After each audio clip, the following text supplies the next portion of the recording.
How's it going, everybody? Rob here, back with another video, and, well, we're going to be doing another reaction. This time, however, focusing on a video from Channel Awesome, which is the Simpsons arcade game, which I'm pretty sure, and this is the Nostalgia Creep video, and I'm pretty sure they did a Simpsons game a while back, but we'll see. I don't think this is Bart. I think it was Bart's Nightmare or something. I can't remember, but anyway, let's go ahead and get started. This episode brought to you by Stamps.com. Why go to the store to get stamps when you can have them printed right at home for your convenience? Also brought to you by Factor, America's #1 ready-to-eat meal kit. Okay.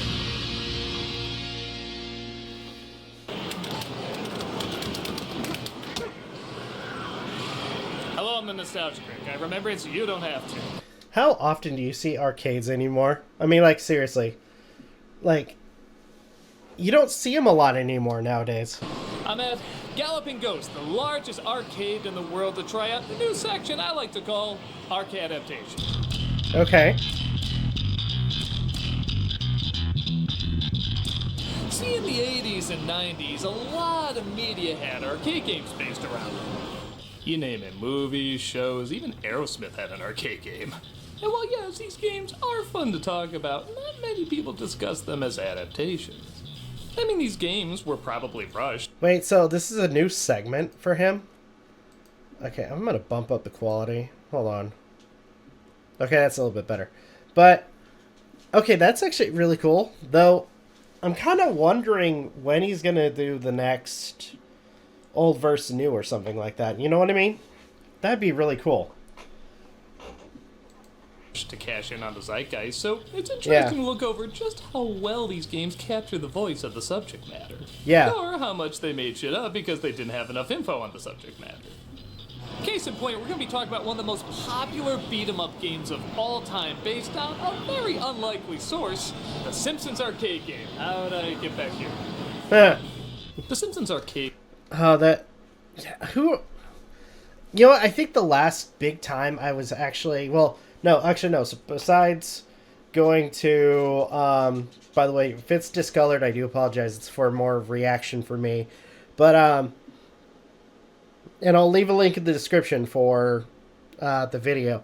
But last couple times I think I've actually went to an arcade was, I don't know if this counts, because technically it's like a Chuck E. Cheese, Dave & Buster's, couple times, and then earlier on when I was younger, when I would go to Disney World's or Downtown Disney, I should say, where they had the massive Disney arcade, which was, I want to say, pretty impressive with what was there.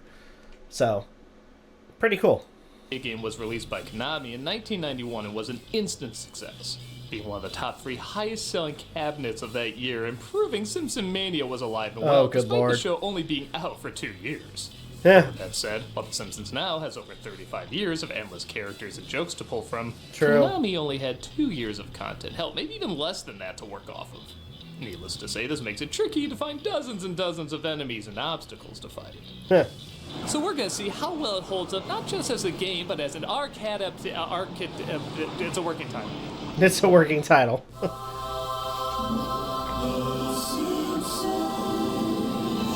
It starts off as Yeah, I'm kind of wondering, like, if I would have to guess, like, oh my gosh, Bart looks so red on my end. Oh my gosh.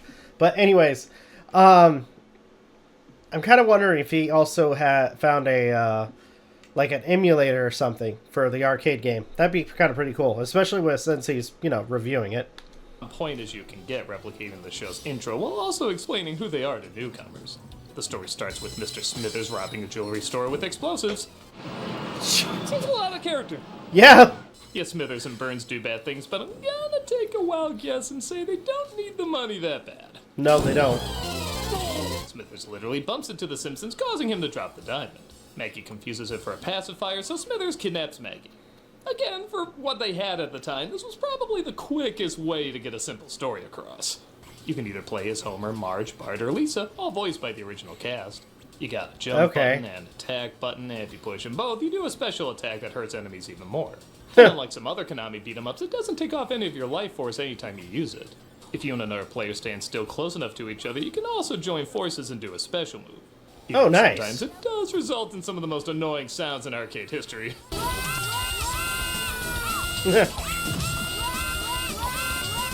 Can't believe you don't shut up.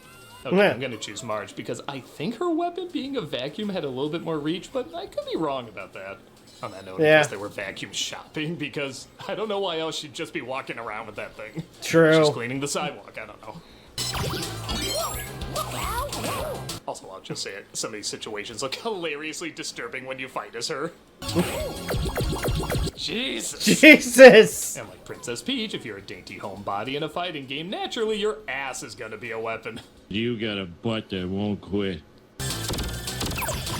You walk around town fighting Mr. Burns' hired goons. Oh, good lord. Goons? Who are little weirdly designed. They're middle-aged men who look like, well, a family of 4 could take them out. Yeah. I just feel like Burns would have tougher henchmen. But all throughout the levels, they sneak in little cameos that nowadays I'm not sure the average fan would recognize. This kid in the arcade was actually a kid in the arcade in the early seasons. These bunny characters are from Matt Groening's old comic strip. Even the boss you find in the first level is a wrestler briefly seen in season 2. So they really tried to utilize as many characters as possible. Yeah, that's kind of cool. Family sitcom, even an anime one, didn't have much use for assassins and henchmen and such, so they did need to make some up. Like in the first 2 levels, Springfield and Krusty Land, these 2 guys pop up before you fight them as a boss in the 3rd level, and I have no idea who they're supposed to be. But they present them like, ooh, these 2 are here, get ready to see more. Did my dogs just growl?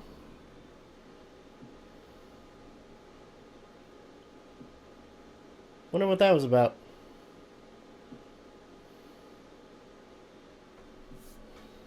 Or them.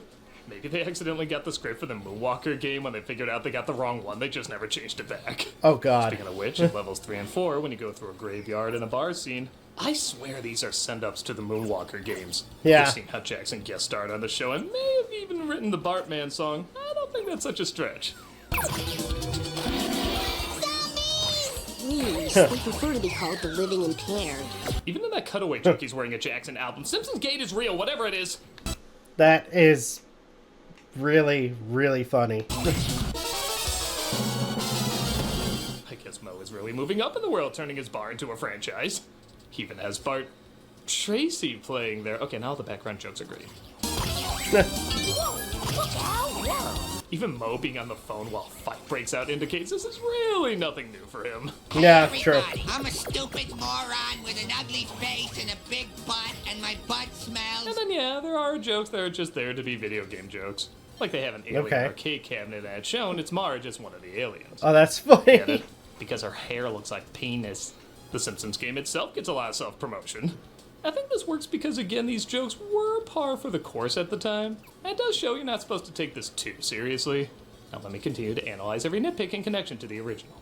Maybe if they waited later, they could have promoted some other Simpsons games. We don't talk about that here. Yeah, Bart's Nightmare. Nobody wants to talk about that one. Those were very patient henchmen waiting in those cabinets. Again, knowing Mo, he probably smuggled a million other things in them.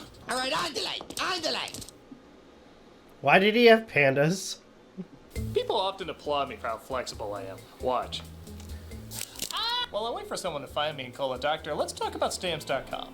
Flexibility in your workday means you can decide when and where to invest. Alright, sorry, Doug, I gotta skip this. The important part, .com handles all your day or night. They'll line package pickups through your PS and UPS. Come and use the code Nostalgia.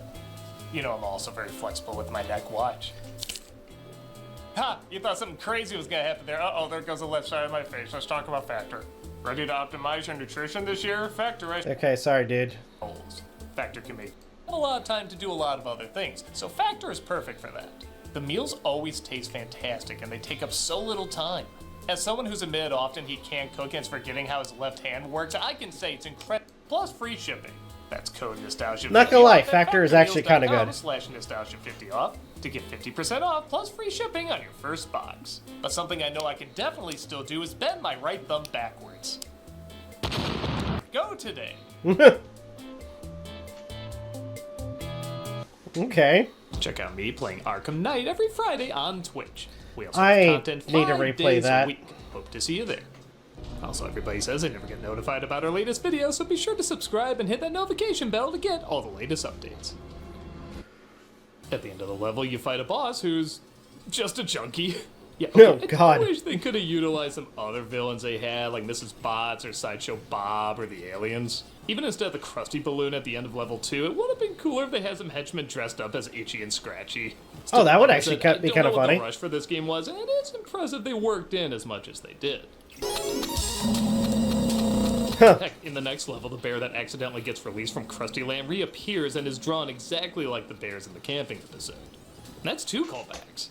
It's clever, too, that they run into Bigfoot, and in the episode I just mentioned, they joke about how Homer is so below average he's confused for Bigfoot. And here, he has the same moves as Homer. That's actually kind of subtle if you think about it. Uh-oh, there's that bear again. You do have to fight the bear at the end, who, wait, was a henchman the whole time? So he was just in a cage and they chased after his employer? It doesn't matter. Yeah. You fall off a waterfall and get knocked out, leading to the most inventive level, your own dream. Or a shared dream if you're playing with others. Yeah, that's really weird. This gets really out there and has a lot of fun, using elements from every family member's life as obstacles. And of course, they're operating with Matrix on Elm Street rules that if you die in the dream, you die in real life. Oh, good lord. Jesus, I never knew Marge had such self-hate. Great, I think most parents have a dream similar to this about their kids. And it usually ends the same way. You have to fight a giant bowling ball at the end, and afterwards you play one of the few in-between games where you have to push the buttons as quickly as possible. In the old days, I used to smash them at the same time as quick as I could, but I think it actually works better if you just go back and forth between them. Once you wake up, you go to the next level, a TV station. And seeing how Konami also did the Ninja Turtles game, you gotta wonder if that channel name is intentional. Yeah. Oh, good Well, they do lord. miss an opportunity to get Ken Brockman This in is there. so I cool. feel like he's legit angry. People are fighting during his newscast, and he just gives up. Don't worry, buddy. There wasn't even a camera recording you. This level's a little underwhelming, seeing how it's only a news set, a space set, and then a ninja set. I feel like they could What? have gone a lot further with this. Why? However, it is quite revealing to find out that Marge is a rabbit. I did not know this. Oh, good lord. The boss is, I don't know, Doc Brown, the samurai clown. And once you defeat him, you get to the final level at the nuclear power plant. Honestly, it's not even a level, it's just 2 boss battles. It's almost like they forgot to wake the henchmen up and you just pass them by without even knowing. How dare you disturb me during nap time? But seeing how the last level was a little underwhelming, and I feel like we've kind of fought the nuclear power plant a few other times in other levels, Yeah. I think it's pretty welcomed. And while it's cool, the original voices of the main characters are represented here. I'm gonna take a wild guess and say the voice of Smithers isn't the original. Welcome to my world. Very brave of them to have Mickey Rooney return to his most controversial role. Oh my god, no. They were like, yeah, he went from black to white, why not throw Asian in the mix too? He throws his explosives at you. Again, as the character does. And once you defeat him, you finally take on Mr. Burns. Welcome to your grave. Okay, this feels like the most authentic boss battle. Tell me you couldn't see him just having this thing stashed away. Yeah. He probably creates Girl Scouts asking for money for cookies in this. Where do you think you're going? And appropriately, he is damn difficult to beat. Oh, good lord. Jesus, why'd you become as hard as Dragon's Lair all of a sudden? You fight him in a few different forms, which again feels appropriate for the final boss. True. And after he's defeated, Maggie puts a pacifier in his mouth. Which again is a joke the early seasons would probably end on. Thus the credits roll as they all walk home. Homer even gives you the diamond at the end. Oh, that's The funny. shiny pixels will definitely cover all the quarter guzzling that final boss raked up. So there it is, the Simpsons arcade game. You know, it's still pretty damn good. There you go. As a game, it's basically a classic.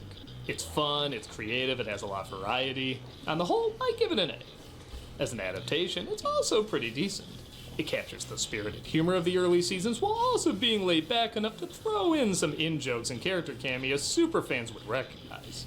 It does miss the mark in a few areas, like not utilizing even more characters and having a shaky story that, yes, is par of the course for games at that time, but could have been a touch more clever. As an adaptation, I give it a B+. So I guess all added together, that equal out to an A-. It's still a pretty impressive accomplishment all these years later. With that said, what do you think?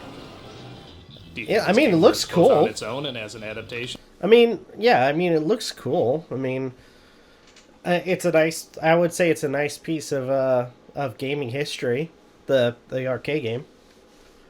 Or do you feel like you missed the idea of what the show was about? No. Also, let me know if you dig me reviewing old arcade games as adaptations and what ones you want to see me do in the future. I'm the nostalgia critic, I remember, so you don't have to. That was cool.